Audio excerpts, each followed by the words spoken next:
बलिदानी हेमू कालाणी के जन्म शताब्दी पर आज मध्य प्रदेश की राजधानी भोपाल में सिंधु सभा का आयोजन हुआ, जिसमें देश दुनिया से सिंधी समाज के लोग जुटे। इस कार्यक्रम में संघ प्रमुख मोहन भागवत ने कहा कि अखंड भारत सत्य है और एक अच्छा स्वप्न है, जबकि खंडित भारत दुस्वप्न है। यह भी कहा कि आजादी के पहले सिंध जो भारत आए उसको कोई भूल नहीं सकता और अब भी पीढ़ी को याद दिलाना होगा।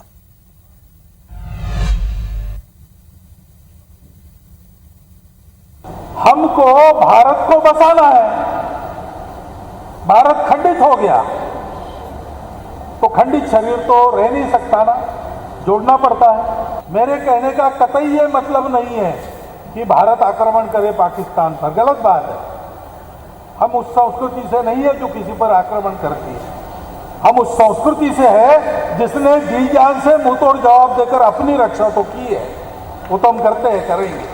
तदीय पूज्य सरसंघ चालक जी अहंकार से दूर रहने की बात करते हैं, छोटे छोटे विषय से दूर रहने की बात करते हैं, तो एक बड़ा बहुत व्यापक सामाजिक संदेश है जो अंतोगत्ता राष्ट्र निर्माण के लिए, माँ भारती के परम वैभव के लिए सहायक सिद्ध होगा। ये वोट लेने की वो करे, लेकिन सिंधी समाज बहुत होशियार है, समझदार है, वो इनके इवेंट मैनेजमेंट में नहीं आएगा। पिछली बार भी सिंधी समाज ने इनको वोट नहीं दिया है 18 में, और 2023 में एक भी सिंधी समाज का व्यक्ति इनको वोट नहीं देगा। तो एक तरफ तो केवल चुनाव में वोट वाली पॉलिटिक्स तक चीजें सीमित हैं, तो क्या केवल इतना ही इसका महत्व है? संघ प्रमुख किसी भी मंच पर अगर कोई बात रखें तो उसके मायने निकाले जाते हैं, वो कुछ कहें और उसके मायने ना ढूंढे जाएं, ऐसा होता नहीं। शुक्रवार को भोपाल में संघ प्रमुख का खुले मंच पर जो बयान सामने आया, इसे डिकोड करना बहुत जरूरी। सबसे पहले संघ प्रमुख के भाषण की जो इंपॉर्टेंट बातें हैं जिस पर बहस छिड़ सकती है और कुछ हद तक छिड़ गई। भागवत ने भारत पाक विभाजन को कृत्रिम बताया, कहा पूरा हिंदुस्तान हमारा है, हमें अपनी जमीन को भूलना नहीं चाहिए। जिस मंच पर ये बात वे कह रहे थे, उस कार्यक्रम में देश के कोने कोने के साथ साथ दुनिया के कई देशों के सिंधी समाज के लोग मौजूद थे। जाहिर इसमें पाक के भी होंगे। भागवत ने कहा 1947 के विभाजन के समय जो भारत के साथ यहाँ रहने आए, पुरुषार्थ से खुद को खड़ा किया। अखंड भारत सत्य है, खंडित भारत दुस्वप्न है।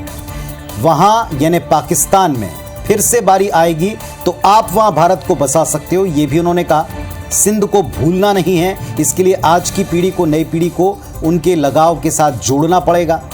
क्या संघ प्रमुख का यह सब कुछ कहना महज एक संयोग मात्र है?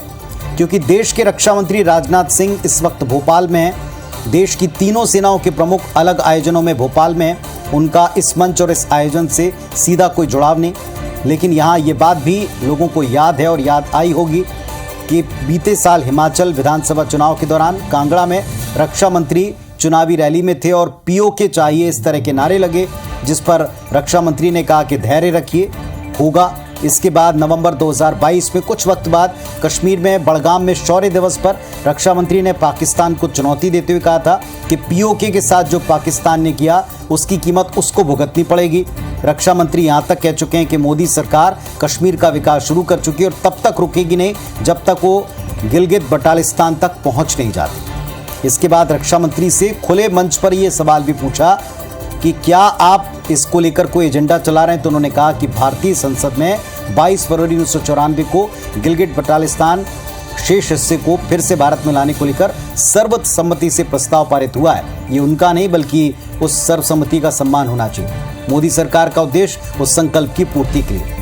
अब कुल मिलाकर बात यह कि क्या ये माना जाए कि पीओके को लेकर एक माहौल बनाया जा रहा है, वहां के लोगों को लेकर ये जो ऐलान किया गया है केवल एक संयोग मात्र है या एक जनमानस बनाने की, जनभावना क्रिएट करने की कोशिश?